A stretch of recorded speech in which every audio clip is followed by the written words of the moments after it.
வருஷமா உழைச்சி இந்த ஒரு வருஷத்துல தான் வெளியில தெரிஞ்சுன்னு இருக்கிறேன். அப்ப பாருங்க 11 வருஷமா நான் உழைச்சிட்டு தான் இருக்கிறேன். உடனே எதுவுமே அங்கேயுமே அங்கீகரிக்கப்படாது.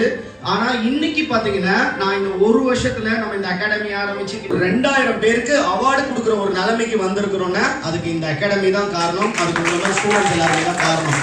ஸோ எப்பயுமே ஒரு விஷயம் நடக்கல நமக்கு அப்படின்னு நினைச்சிடாதீங்க. ஏன்னா நான் இது வரைக்கும் காலேஜ் ஒழுங்கா படிக்கல, ஸ்கூல்ல ஒழுங்கா படிக்கல, எல்லாத்துலயும் கம்மி மார்க். எனக்கு இங்கிலீஷ் பேச தெரியாது. நீங்க பிஎம்யூல கூட பார்த்துருப்பீங்க, கோவால போனோம், கிட்டத்தட்ட 30 ஃபாரினர் உட்காந்துருந்தாங்க. அங்க போய் தமிழ்ல தான் பேசுறேன். ஏன்னா அதை நான் ரொம்ப பெருமையாவே நினைக்கிறேன். எனக்கு இங்கிலீஷ்லாம் தெரியாது.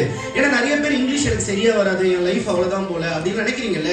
அதெல்லாம் எதுவுமே கிடையாது. நாம நினைச்சா என்ன வேணா பண்ண முடியும்ன்றதுக்கு நம்ம ஒரு எக்ஸாம்பிளா இருக்கணும் அப்படின்றதுக்காக தான் ஒவ்வொரு இடத்துலயும் போய் எனக்கு இங்கிலீஷ்லாம் தெரியாது. எனக்கு எத்தனை நம்ம போய் சொல்லிட்டு வர முடியாம பயங்கரமா நாங்க இங்கிலீஷ் பேசுவோம் அது இதுன்னு.